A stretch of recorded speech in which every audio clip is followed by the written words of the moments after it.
മാങ്ങ പലതരം മാങ്ങകൾ, അൽഫോൺസ, ബെഗനപ്പള്ളി, മൾഗോവ, ഇവനാണ് VVIP.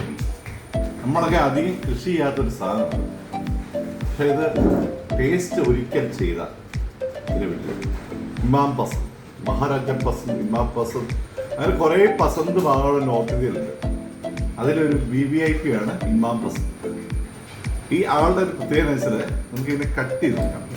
പല VVIP ഉണ്ട്, പക്ഷെ ഇതിനെ നമ്മൾ വേണ്ട വിധത്തിൽ നമുക്ക് നമ്മുടെ ഇടയിലേക്ക് എത്താറില്ല. കുറച്ച് കട്ട് ചെയ്യണം ആശാൻ. അത് കണ്ടത് ഇതെല്ലാം പൊട്ടറ്റോ പോലെ നമുക്ക് ചെത്തിക്കഴിഞ്ഞാൽ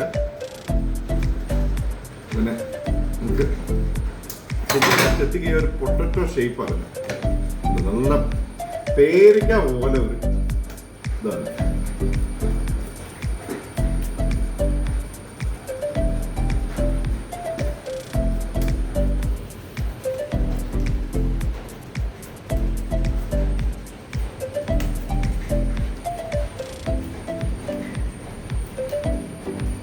പേരയ്ക്ക ചെത്തുന്ന പോലെ തന്നെയാണ് ഇതിന് ചെത്തുന്നത്.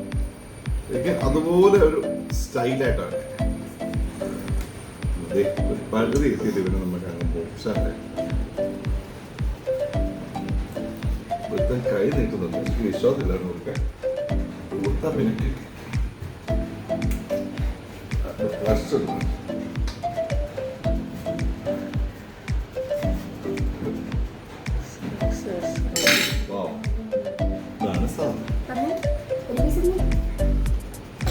ടേസ്റ്റ് നോക്കുന്നത്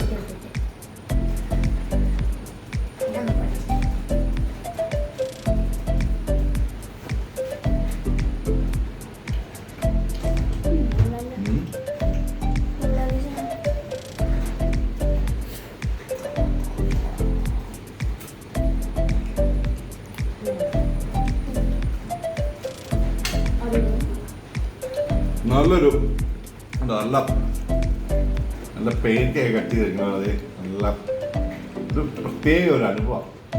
ശരിക്കും നമുക്ക് നമ്മുടെ നാട്ടുകാരുടെ ഇതെന്ന് പറഞ്ഞാൽ നമുക്ക് വിശ്വസിക്കാൻ പറ്റും. നമ്മൾ വിദേശ പഴങ്ങളിലെ പലതിനും പുറകെ പോകുമെങ്കിലും മാംഗോയുടെ പാരഡൈസ് ആണ് ഇന്ത്യ. ഈ പാരഡൈസിൻ്റെ നടുക്ക് ജീവിക്കണം നമ്മൾ ഒന്നും അനുഭവിക്കാതെ. ഞാനിവിടെയുള്ളവർ പലരും വിദേശത്തേക്ക് പഴങ്ങളെ പറ്റി പോകാറുണ്ട്. വിദേശ പഴങ്ങൾ മോശമെന്നല്ല, തനി നാടൻ വെറൈറ്റി, ഇന്ത്യൻ വെറൈറ്റികൾ അനുഭവിച്ചു. ഇന്ത്യ എന്ന് പറഞ്ഞാൽ എത്രയോ രാജ്യങ്ങൾ കൂടി ഉണ്ടാകുന്നത്. അപ്പോൾ ആ ഒരു വെറൈറ്റികൾ എത്രയോ രാജ്യങ്ങൾ, നാട്ടുരാജ്യങ്ങൾ കൂടി അവർ ഇന്ത്യയിലായിരുന്നു. പറയുകയാണെങ്കിൽ ഒരു മറ്റ് തായ്ലൻഡ് പോലുള്ള രാജ്യം ഇന്ത്യയിലേക്ക് വന്നു കഴിഞ്ഞാൽ കുറഞ്ഞതൊരു 100 തായ്ലൻഡിൻ്റെ വലിപ്പമുണ്ട്. അതുപോലെ തന്നെ നമ്മുടെ സംസ്കാരവും നമ്മുടെ പഴങ്ങളും മാവിനങ്ങൾ അംഗീകരിച്ചത് മാത്രം 2000-ന് മേളിൽ വെറൈറ്റി ഉണ്ട്. ചക്ക ലോകത്തിൽ 200 കൂടുതൽ വെറൈറ്റി ഉള്ള ഒരേ ഒരു രാജ്യം ഇന്ത്യയാണ്. അതുപോലെ എല്ലാ വെറൈറ്റികളും ഇന്ത്യയിൽ ഉണ്ടാവുകയും കായ്ക്കുകയൊക്കെ ചെയ്യും. ലോകത്തിലെ ഒട്ടുമിക്ക എല്ലാ ഫലങ്ങളും ഉണ്ടാകുന്ന ഒരു സ്ഥലമാണ് ഇന്ത്യ. ഇന്ത്യൻ ഫലങ്ങൾ കൂടുതൽ നമ്മൾ കഴിക്കുക. വിദേശ ഫലങ്ങളാണ് നമ്മൾ ഏറ്റവും കൂടുതൽ കൃഷി ചെയ്യുന്നതെങ്കിലും ഇന്ത്യൻ ഫലങ്ങളെക്കുറിച്ച് അറിയുക നിർബന്ധമായിട്ട് അറിയും.